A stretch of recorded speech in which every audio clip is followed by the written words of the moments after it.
नमस्कार सम्मानित साथियों, मैं रमेश चंद्र पांडे आज अपने YouTube के चेंज जाओ चैनल, जो कि विकास के प्रति जवाबदेही से जुड़े सवालों पर बेबाकी से अपनी राय व्यक्त करने के लिए बनाया गया है, के माध्यम से बताना चाहता हूं कि यहाँ देहरादून में बीते रोज 25 अगस्त को संयुक्त नागरिक संगठन देहरादून द्वारा केदारनाथ में आई आपदा की पुनरावृत्ति, उत्तराखंड के धराली विनाश के सबक विषय पर एक विचार गोष्ठी का आयोजन किया गया, जिसमें प्रबुद्ध नागरिकों सहित भूवैज्ञानिकों द्वारा और पर्यावरणविदों द्वारा अपने विचार रखे और गहन मंत्रणा हुई। और इस बात को पर सर्व एक स्वर से सबने ये बात कही कि जब भी जो भी आपदाएं आती हैं, उन आपदाओं के कारणों को चिन्हित तो किया जाता है, लेकिन उन पर उत्तरदायित्व निर्धारित नहीं किया जाता है। तो जो भी आपदा के जो कारण हैं, उनके लिए जवाबदेही, उन्हें चिन्हित करते हुए जवाबदेही तय किए जाने पर बल दिया इस गोष्ठी में। आगे इस पर जो भी इसमें सभी प्रबुद्ध लोगों ने अपने अपने विचार रखे, उन्हें आप सबके साथ साझा कर रहा हूँ, प्लीज सुने। आया भी वो डंपिंग जोन के लिए जो निर्धारित प्रक्रिया वो नहीं की गई। उसके लिए पहले रिटेनिंग वॉल बनती है, उसमें डंप बता के नीचे ले जाए। अब उन डंपिंग जोन वो ऐसे हो गए हैं कि अब वो फुटकर मैंने होकर होलसेल में जाएंगे नीचे एक बार साथ जा भी रहे थे, जा भी रहे कई जगह से जा रहे हैं, और गाँव को बड़ा खतरा होता है। तो इस डंपिंग जोन का जितना बच गया है, मैं कह रहा हूँ स्टेट गवर्नमेंट की रोडें जितनी है, उनके डंप जितने भी मलबे जहाँ तक संभव हो सकते, जहाँ पर तुमने डंप कर रखा मलबा, उसको रोकना बहुत ज़रूरी है। अगर आगे तुमको आपदाओं में कमी लानी है तो दो महत्वपूर्ण बातें हैं। तीसरा, डिजास्टर मैनेजमेंट डिपार्टमेंट कहते हैं कि हमने पूरे प्रदेश दुनिया पूरे उत्तराखंड में हम पूरे भारत में हम अकेले हैं कि हमने डिजास्टर मैनेजमेंट मिनिस्ट्री बनाई। मिनिस्ट्री ने काम किया। हम ये कह रहे हैं कि कम से कम उन जोन्स को चिन्हित करके कोई गवर्नमेंट कोई रेगुलेशन बनाती है कि यहाँ निर्माण को हतोत्साहित किया जाए। ये जोन है। फॉर एग्जाम्पल धराली है, धराली में 15-20 साल में ये सारे इतने बड़े बड़े होटल बने, सरकार का स्कूल भी उसी में बना। तो बजाय सरकार रोकने के, सरकार को वहाँ सरकारें मतलब सरकारों का एक ही जैसा मूल, तो सरकारों का चरित्र बहुत चेंज नहीं होता। जब मैं सरकार बोल रहा हूँ तो एक ही सरकार की बात नहीं कर रहा हूँ। आज निशाने पे वो सरकार होती है जो सरकार होती है, जो पुरानी सरकारों ने भी कुछ मदद किया। मेरे कहने का मतलब पर इन चीजों से सबक लेके कहीं तो कुछ होगा। अब एक बवाल आने वाला है परसों से, हिमालय दिवस। अब उसमें क्या होंगे, प्रतिज्ञाओं की बाढ़ आ जाएगी। जब सरोकार समारोह बनते थे तो सरोकारों के प्रति असंवेदनशीलता होती। पहले तो ये होना चाहिए, अगर हिमालय दिवस की प्रतिज्ञाओं का बाढ़ आए, पहले ये होना चाहिए कि पहले पिछले साल जो हमने प्रतिज्ञा ली थी, आप उसका ऑडिट करें कि आपने पिछले एक साल में क्या क्या हिमालय कितना बचाया आपने। तो दूसरी बात ये होगी रोड वाले। तीसरी होगी, मैंने कहा कि बस्तियों का चिन्हीकरण, क्षेत्रों का चिन्हीकरण हो। ये चिन्हीकरण पे बहुत तेजी से, और वहाँ जो वल्नरेबल है, जो बस्तियाँ बस चुकी हैं, पहले तो उनको शिफ्ट करने की कोशिश है। वो 3,300 गाँव तो ऑलरेडी मेरे ख्याल से इस जगह में टोटल, तो उनको समुचित उसके लिए व्यवस्था की जाए। जहाँ ये नदी नाले नालों में जहाँ भी बस्तियाँ बस गई है, जहाँ तुमने बस्तियाँ बसा दी है नालों में, वहाँ उसको वहाँ मिनिमम डैमेज हो, उसके लिए सरकारों को कुछ तो करना चाहिए।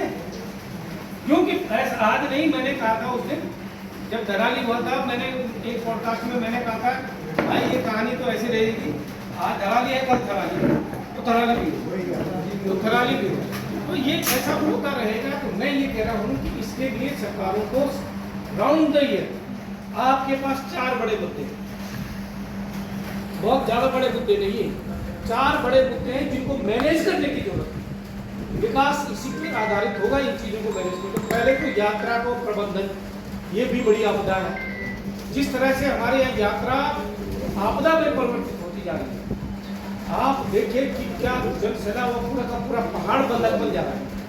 किसी को एग्जाम देने जाना है, किसी का बीमार है, किसी को अर्जेंसी है कहीं जाना है, किसी को कुछ जाना है, सारा का सारा पहाड़ बंधक बन जा रहा है।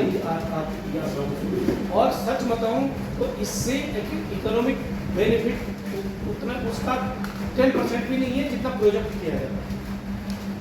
कुछ चंद 100,000 लोग हो जाते होंगे मालामाल, लेकिन नहीं। तो एक तो यात्रा प्रबंधन आपको बहुत जरूरी करनी चाहिए, दूसरा बनारस, तीसरा ये मौसम जनित बारिश जनित आपदा, 3 और चौथा मेरे दृष्टि से कांवड़ी। ये 4 प्रबंधन की सख्त जरूरत है, सख्त जरूरत। रोड ट्रैफिक रेगुलेट करना, यात्रा के दौरान जो जाम पूरा मतलब 50-50 किलोमीटर के जाम लग रहे हैं, पूरा पहाड़ बंधक बन जा रहा है। आखिर पहाड़ जाएगा था, जो वहाँ के निवासी हैं उनकी भी जरूरतें हैं। उनको आप अगर किसी को हार्ट अटैक आ जाए बद्रीनाथ, ऋषिकेश से ऊपर तो कहीं इलाज संभव नहीं। श्रीनगर में मेडिकल कॉलेज है, वो रेफरल सेंटर है, उससे ज़्यादा कुछ नहीं है।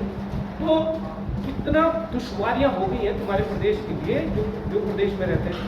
वैसे ही कांवड़ है, ये कांवड़ भी एक तरह की बीबीसी का है, उसको भी रेगुलेट करने की जरूरत है, कुछ नहीं कर रहे हैं। तीसरा मैंने कहा कि अब बनाग्नि भी रेगुलेट करने की जरूरत है। और चौथा ये आपदाएँ नहीं है। तो इन सारी चीज़ों पे काम करने की जरूरत है। और ये बहुत बड़ा रॉकेट साइंस नहीं है, अगर इसमें थोड़ा इन्वेस्ट किया जाए, साइंटिस्ट बिठाए जाए, साइंटिस्टों की सुनी जाए, इंजीनियर्स की जगह वैज्ञानिकों को भी तरजीह दी जाए, और इस तरह के बाद एक रोड मैप तैयार हो कि कहाँ क्या क्या करेक्शन किए जा सकते हैं। तो मुझे लगता है कि बहुत कुछ किया जा सकता है। अधिक नहीं कहूँगा। आपदा प्रबंधन के लिए अब ये विभाग मेरे ख्याल में सीएम के पास ही होगा, होना ये चाहिए। देखिए, एक कमेटी बनाने की घोषणा हो गई कल मुख्यमंत्री ने कि ठीक है, इन 3-4 विभागों के साथ होकर कमेटी बनाइए। मैं कहता हूँ कि दुनिया भर के यहाँ पर तो इंस्टीट्यूशन है ना, ठीक है, IIT वाडिया वगैरह हो गया, XYZ, इनके साथ साथ जरूरत क्या है? आप PWD वाले इंजीनियरों को भी तो लो, वन विभाग के एक्सपर्ट को लो, और जो एक्सपर्ट्स हैं उनको भी लो, सब मिला के तब देखो कि कहाँ क्या करना है, हर एक की एक अहमियत होगी। तो ये भी एक मेरी जिज्ञासा थी। मैं आदरणीय रावत जी से रिक्वेस्ट करूँगा कि प्लीज थोड़ा हमको ज्ञान दीजिए। 1894 में एक बार बिरही में जो था वो क्या कहते हैं गौना में एक पूरी चट्टान गिरी थी और बिरही नदी रुक गई।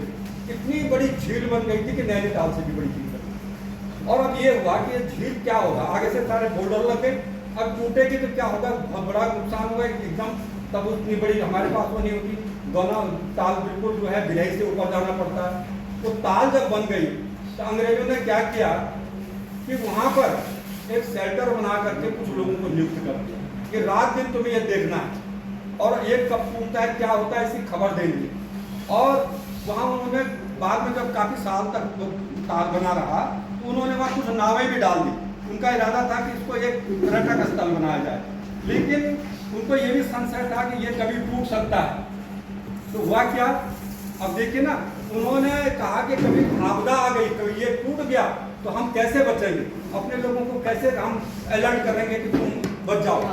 तो उन अंग्रेजों ने गौना ताल से और ऋषिकेश तक टेलीफोन लाइन बिछाई थी, पहली टेलीफोन लाइन, कि अगर वहाँ बांध टूट गया तो तुरंत हम सारे लोगों को क्या कर देंगे, टेलीफोन से अलर्ट और कर देंगे। तो बाद में बांध टूटा, लेकिन उस टेलीफोन का सर्विस का ये असर पड़ा कि लोगों का नुकसान तो हुआ लेकिन आदमी की हानि नहीं, आदमी सारी बचे, लोग भाग गए, दौड़ गए, उनको सूचना मिली। ये इस तरह से अर्ली वार्निंग सिस्टम ये यहाँ होना चाहिए। उत्तराखंड में हमारे पास एक ऐसी व्यवस्था हो जिससे हम हिमालय और हिमालयी क्षेत्र के आपदाओं का तुरंत अपने लोगों को क्या कर सकें, सूचना दे सकें। अब आप कहेंगे सब सूचना कौन कह रहा था कि ये बाढ़ आ रही थी और लोग सो रखे थे, फोन भी लगा रहे थे, लग नहीं रहा था। लोग हमें कह रहे हैं जिस तरह से हमारे शहरों में सायरन बजते हैं, ऐसे सायरन प्रणाली भी तो हम विकसित कर सकते हैं। जगह जगह एक बटन दबाए सब जगह सायरन बजने लगे, लोग निकलेंगे कम से कम बाहर के। हो क्या रहा कि कोई आपदा आ गई है, छोड़ छोड़ के जंगल को भाग रहे थे। तो उसी बीच में एक चिड़िया बैठी थी। चिड़िया ने सोचा मैं क्या करूं, मेरे पास तो पंख हैं। तो वो उड़ के गई और एक बूंद पानी लाती और उसके अंदर डाल देती। एक बूंद लाती और पानी डालती। जो भागने वाले जितने भी जो थे वो जानवर उस पर देख करके हंसने लगे और उसको कहा कि चिड़िया ये तुम क्या कर रही हो?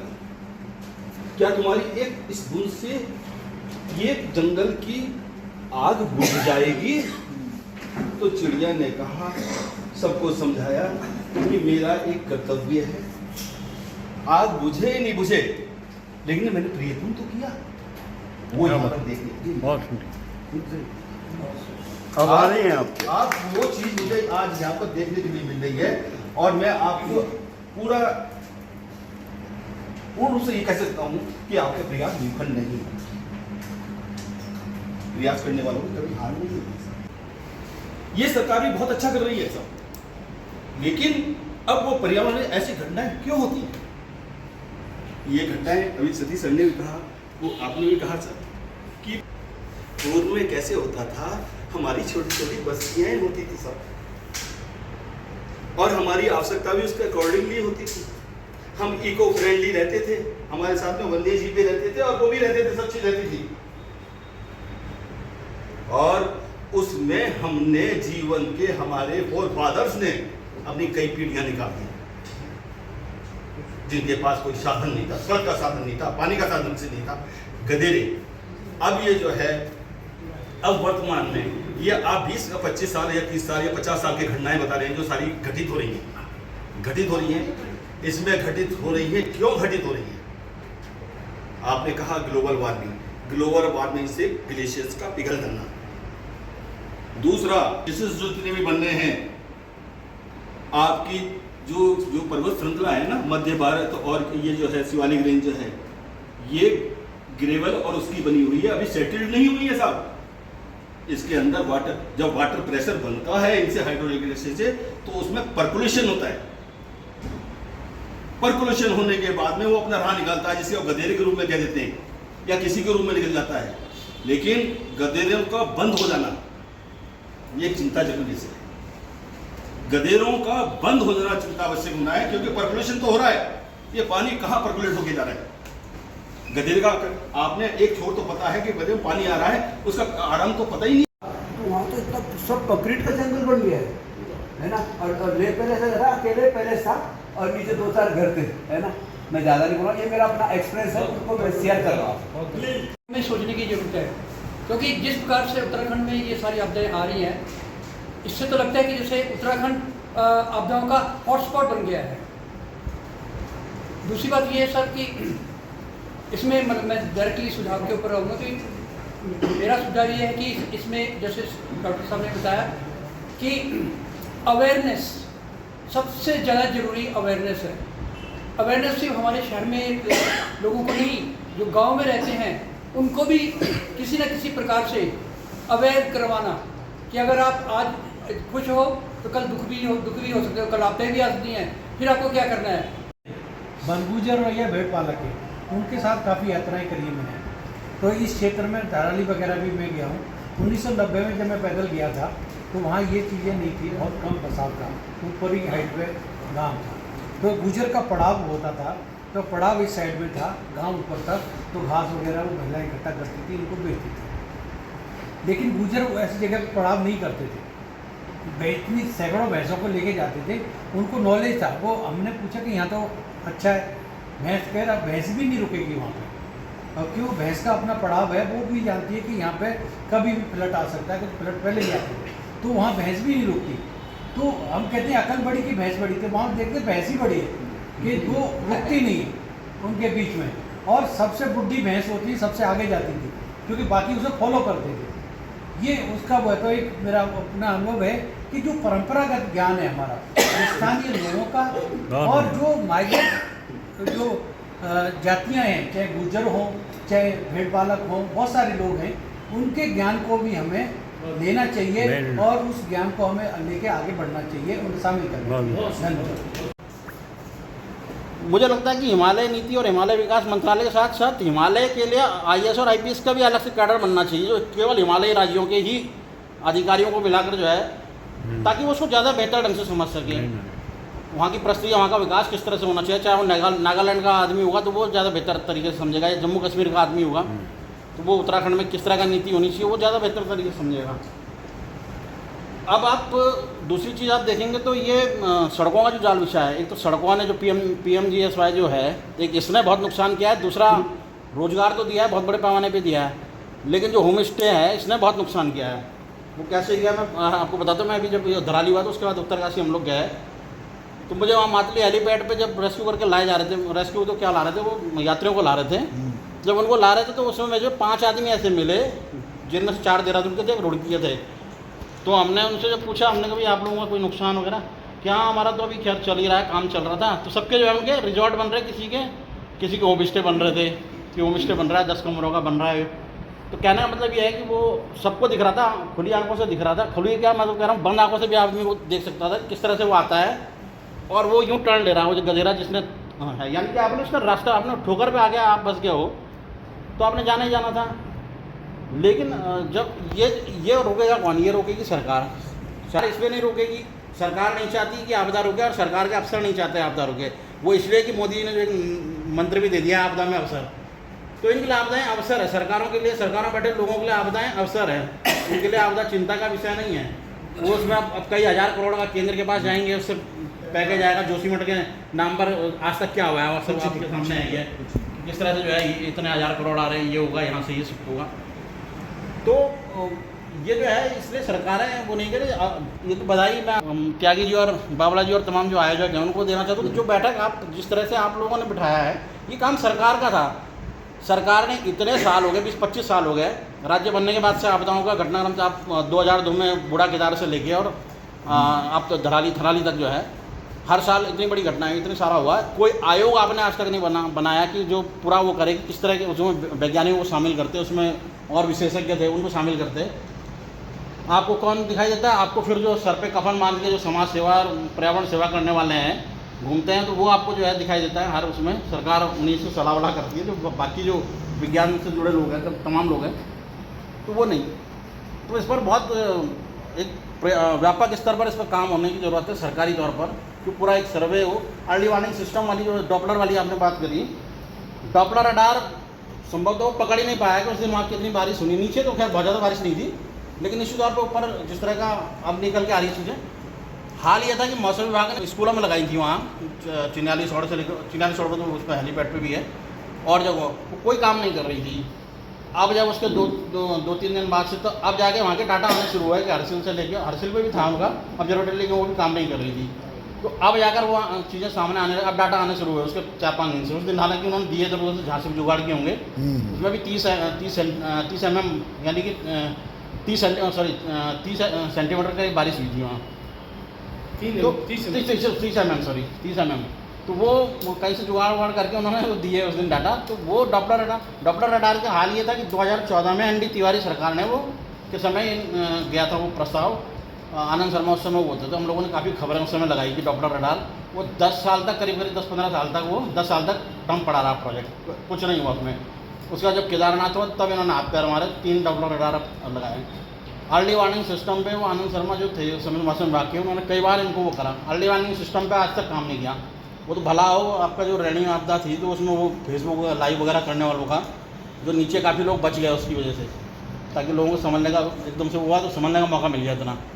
तो इस तरह का सिस्टम जो है बहुत ज़रूरी है, अर्ली वार्निंग सिस्टम भी, और तमाम वैज्ञानिक लोगों को साथ लेकर एक अध्ययन करने की। जिस देहरादून की गलियों को मैं जानता हूँ वो कोई दूसरा अधिकारी या कर्मचारी नहीं जान सकता, तो इसलिए खासकर मैं 9.5 जिलों की बात कर रहा हूँ, इसमें ये होना चाहिए। और कमेटी जो आपदा प्रबंधन मंत्रालय बनाने का हम दम भरते हैं कि सबसे पहले मिनिस्ट्री हमने बनाई, लेकिन वो बिल्कुल गौण है, उसका कहीं पर नहीं है। जो पूरी 7 सिस्टर्स हमारी हैं हिमालय की, उनको साथ में लेके अभी तक माननीय मुख्यमंत्री ने पिछले हिमालय दिवस पर कहा था, और साल भर होने वाला है, अभी तक उस पर हिमालय उस पर यहाँ गोष्ठी उनकी बहुत हुई। माननीय मुख्यमंत्री ने स्वयं अपनी उनसे हिंदुस्तान में था। लेकिन ऐसी गोष्ठियाँ करने की आवश्यकता है, बजाय हम जो यहाँ अवार्ड बांटते हैं बड़े बड़े, उस पर करने की आवश्यकता है। उसमें भूवैज्ञानिक, मृदा के लिए जानने वाले रखने वाले वो हैं, मौसम के जानने वाले वो हैं, और जो हमारे इंजीनियर्स हैं, इन सब की एक कमेटी बननी चाहिए जो हर 3 महीने में अपनी रिपोर्ट दे और सुझाव भी दे, और उसमें उसके प्रैक्टिकली जिस तरह से सजेशन औरों के भी लिए जाएँ, लेकिन उसमें किसी बड़े स्तर पर इसकी जानकारी होनी चाहिए। अन्यथा ऐसा नहीं है भाई, जो भौगोलिक दृष्टि से पढ़ा रहा है, जो थ्योरेटिकल दृष्टि से पढ़ा रहा है, वो कहीं ना कहीं जब चीज़ों का वो है, तो बजाय इधर उधर यात्रा करने का हमारे मंत्री और अधिकारी स्थानीय स्तर पर हमारे अगर ये हिमालय जो जोन को पढ़ लें, देख लें, उसी से वो कर लें। और दूसरा, ग्रेविटी को समझने की आवश्यकता है, जो आप लोग अक्सर कहते हो कि इसमें 5 किलो 10 किलो का भार सहने की शक्ति क्या है, उसको कैसे सैनिटाइज करें। और दूसरा, जो कहा जा रहा है कि 200 मीटर 150 मीटर, उस पर अभी तक 25 वर्षों के अंदर किसी भी प्राधिकरण अधिकारी के ऊपर कार्रवाई हुई क्या? एक भी यहाँ MDDA के नाम पे को, SDA के नाम पे को, जो भी है उसके नाम पे कहो, UDA के नाम पे कहो, एक भी प्रशासनिक उसके प्राधिकरण अधिकारी के ऊपर मैं कह रहा हूँ कि IAS या PCS के ऊपर कि भाई ये कैसे बन गया मकान, कैसा बन गया ये होटल, तो इस पर जिम्मेदारी तय होनी चाहिए, और तब जाके हम इसमें सफलता पा सकते हैं कुछ हद तक। अन्यथा फिर ये हम बार बार पूछना करते हैं। हो, कर्मचारी हो, अधिकारी हो, इंजीनियर हो, साइंटिस्ट हो, कोई भी हो, अगर वो अपने कर्तव्य के अनुसार काम करेगा तो कोई भी दिक्कत कहीं भी नहीं आएगी। जहाँ आपदा आई है, अगर वहाँ उस क्षेत्र का जो व्यक्ति है, चाहे वो फॉरेस्ट का कोई अफसर है, PWD का कोई अफसर कोई है, उसकी ड्यूटी बनती है कि यहाँ से यहाँ तक लेकर के मेरे देख रेख में, और यहाँ का कोई गलत अतिक्रमण हो रहा है तो मुझे उस समय रोकना चाहिए, न कि जब आपदा आ गई उसके बाद आपने इंस्ट्रूमेंट लगा दिए, इंस्ट्रूमेंट लगाने पर देख में जाता ही नहीं हो। आपने कहा साहब बजट जम हो गया, उसने कहा साहब इंस्ट्रूमेंट लग गया, साहब वहाँ रिपोर्ट, अबे रिपोर्ट पे जब चेक करोगे वो ऑन है नहीं है, खुल रहा है, उसकी रिपोर्ट आ रही है नहीं आ रही है। मैं समझता हूँ हमसे ज़्यादा बढ़िया तो अंग्रेज थे। देहरादून से, ऋषिकेश से देहरादून की जब सड़क बनी उस जमाने में अंग्रेजों ने बनाई, तो अगर उन्होंने क्या किया कि भाई पेड़ नहीं कटने चाहिए, कम से कम पेड़ कटे तो सड़क बनाओ, तो 7 मोड़ बनी। और अगर हमारी आज की सरकार होती उस जमाने में तो कहते जितने बड़ी पेड़ काटो काटो, सड़क सीधी बनती। तीर्थ यात्रा में लोग जाते थे पहले, तो वो धार्मिक भावना जाते थे, पैदल जाते थे, इसके लिए हो रही है। लेकिन आज क्या है, आज हमने टूरिस्ट स्थल बना दिया। मैं 97 में गौमुख में सफाई हुई थी, नेहरू होकर उन्होंने बुलाया मुझे, करीब हमने 50 ट्रक गंदगी निकाली थी वहाँ। उसको देहरादून लाने में ऐसी आफत आ गई, गवर्नमेंट ने 1 पैसा नहीं दिया, फिर धीरे धीरे करके उसको किया गया। लेकिन उस जमाने में इतनी गंदगी नहीं थी जितनी आज की डेट में। उस जमाने में मैंने कभी बियर की बोतल या दूसरी बोतल यहाँ सड़क पर कहीं नहीं देखी। आज की डेट में मैं क्या, तो गौमुख जो है करीब 7-8 किलोमीटर पीछे आ गया, काले पहाड़। तो मैं आज आ रही हैं, इसके जो है 100% जिम्मेदार हम लोग। आप देखिए जो पुराने, अभी पूर्व वक्ताओं ने भी कहा था, पुराने जो गांव बसे हैं उनमें हर चीज़ का ध्यान रखा जाता था, पानी का निकास कहाँ होगा, कैसे होगा, और जहाँ नदी नाले बहते थे उससे दूर घर बनते थे, और साइड में खेत हम लोगों के आज भी विद्यमान है, कहीं ऐसी आपदा नहीं। मेरा जो 70+ का अनुभव है, मेरे जानकारी में कुमाऊं के अंदर केवल 2 आपदाएं आई थी, एक रायआगर में, एक बागेश्वर कपूर में। 2 गांव ऐसे थे जो मलबे में आके दबे थे। लेकिन आज तो हर दूसरे साल, हर तीसरे साल ऐसी आपदाएं आ रही हैं, तो इनके लिए हम लोग जिम्मेदार हैं। आप देखिए कहीं सड़कों के किनारे विकास तो हो रहा है, साथ में विनाश को भी हम लोग बढ़ावा दे रहे हैं। यहाँ से कहीं भी आप सड़कों में चले, सड़क के किनारे 20-20 फुट जो है पिलर पर उठा करके जो है दुकानें बनी हुई हैं, उनमें कितना लोड है। अगर कभी भी जो है इस तरह की आपदा आ सकती है, वो कभी भी खिसकता है, लेकिन फिर क्या होता है कि हम लोग जो है उस चीज़ को सोचते नहीं हैं। इसके लिए हमारा सरकारी तंत्र जो है वो जिम्मेदार है। सरकारी अधिकारी कोई भी जो है निर्णय लेने में सक्षम नहीं है, राजनेताओं का दबाव है। मैं शासन में काम कर चुका हूँ, जांचें होती हैं, आयोग बैठाए गए, आयोग की 5-5 साल उनको पैसा करोड़ों रुपया दिया गया, लेकिन जब आयोग की रिपोर्ट आती है किसी भी अधिकारी के खिलाफ, किसी भी मंत्री के खिलाफ कोई कार्रवाई नहीं, जिम्मेदारी फिक्स नहीं होती, कोई जिम्मेदारी फिक्स नहीं होती है। फाइलें आज भी जो है सचिवालय में अलमारी में बंद है, होता क्या, मुख्यमंत्री तक जाते हैं, मुख्यमंत्री खुद ऐसे होते हैं, चाहे कोई भी है, चाहे बहुगुणा जी रहे XYZ।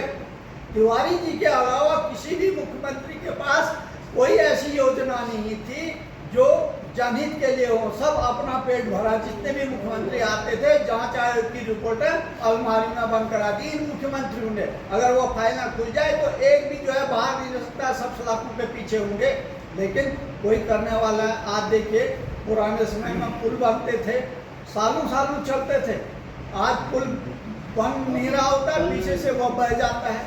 तो इन्हीं शब्दों के साथ जो है